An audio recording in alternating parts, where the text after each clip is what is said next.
Our next song is called If Our Cause Is Just, written by Vickie Russell with Manna Jo Greene. Vickie Russell is a native New Yorker. She's a singer-songwriter who now resides in New Paltz, New York. Vickie has toured Europe and Japan and all over the U.S. performing her own music. She has 2 CD releases that are available on her website, VickieRussell.com. Please welcome her to the stage. Thank you.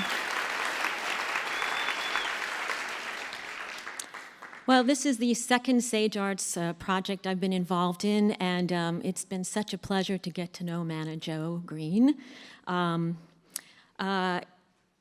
She has such an incredibly rich life filled with depth and so many beautiful stories. And this was the hardest song I've ever had to write because it was so much to whittle down into a little song. For me, the muses did not come until the 11th hour. I was working on it all along, facing my biggest fears of writer's block. But alas, it did come, and I had a lot of support from my fellow Sage Arts friends here. So I don't know if this song will do you justice, but I hope it does. And your story and all that you do, Manna Jo, is so inspiring. I have a 7-year-old daughter myself, and I think about her future and how I want to make this world a better place. And I feel like this world is a better place because of you, Manna Jo. Thank you.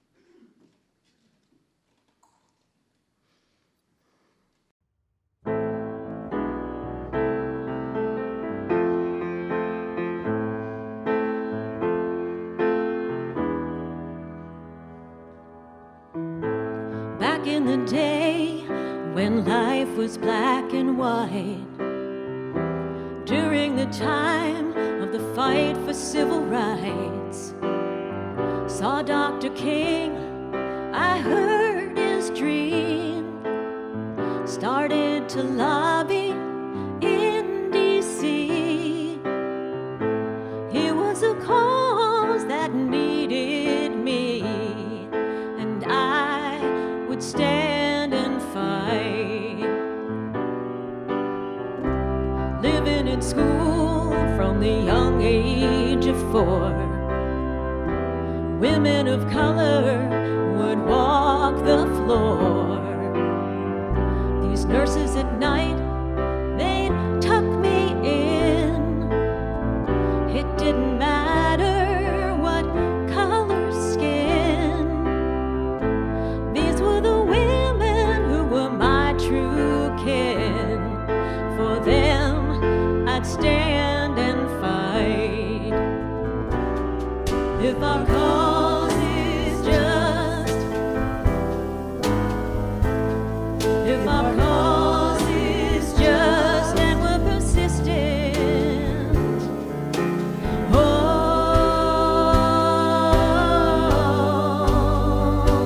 we will triumph.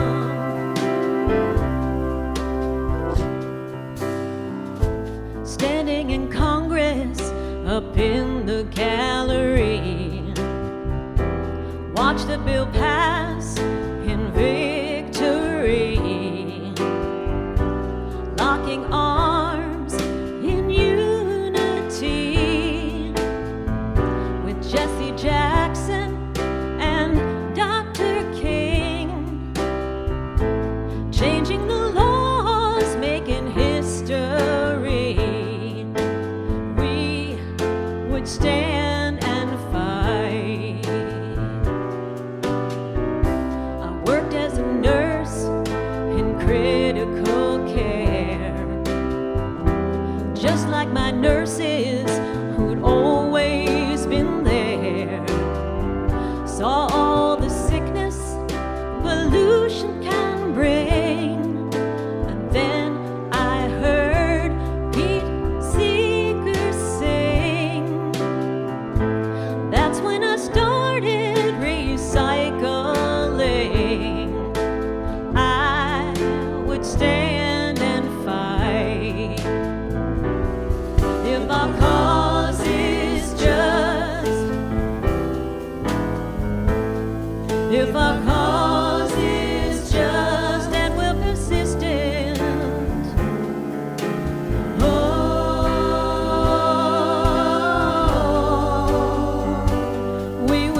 of 3, I was on my own, nursing the earth, making a home.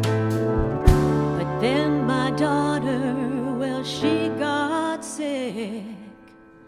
Khadijah left us all too quick. She made me promise that I'd never quit, that I would stand and fight. I went to Iraq on a peace brigade. Before I went, I was afraid. So I asked Pete, should I go to Iraq? He thought deeply on it, told me to pack, 'cause people will listen when you come back to share your dream of peace. If our cause is just, if our cause is just and we're persistent, oh,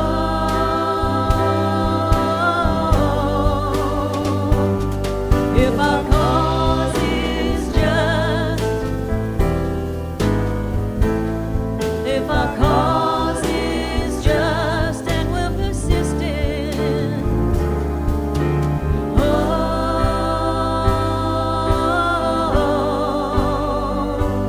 we will triumph.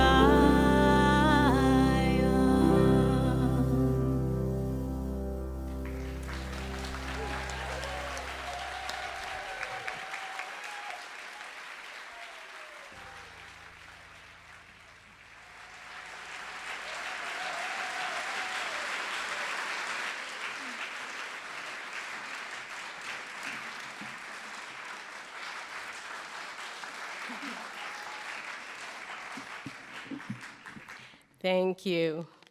And thank you, Vickie, and thank you, Colette, and for everyone who worked on this and came out tonight. You know, sometime in my 50s, I was doing an interview with someone, and they said to me, Manna, how did you get like this? And it didn't take long to think back to the inspiration and the empowerment of my work in the civil rights movement. But Vickie asked me how I got like that. How did I get there?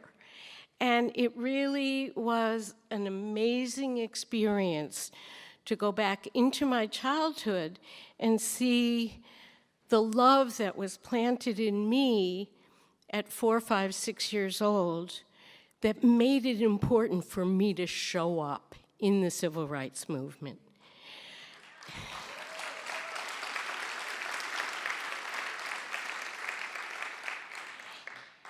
And it's been a long and interesting journey. I want to thank my family for putting up with me.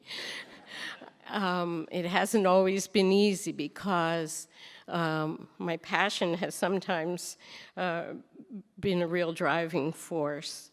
But as I come into the last phase of life as an elder, I realize how important it is to always come from a place of kindness, the heart space, what some call mindfulness. And that's what I've been practicing recently, is how to stay in that space even under stress. And then the last thing I'd like to leave you with, for those of you who are, I've been on the verge of despair, and I don't go there because it's disempowering, and I want to be able to stay useful. I want to do it while I'm here, as Phil Oakes would say. But I was getting to the point of utter despair about the manifestations, the recent manifestations of the climate crisis. And it was really tearing me apart, and I started to feel like no matter what I've done or how hard I've worked in life, it doesn't matter, the world's coming to an end. Until this last weekend at Omega, when I heard Paul Hawken talk about drawdown and a way of actually reversing climate change, not just mitigating it, not just preparing for resilience and maybe slowing it down, but actually reversing it and getting us back in balance with natural systems. So I leave you with a glimmer of hope that if our cause is just and we are persistent, we surely will triumph.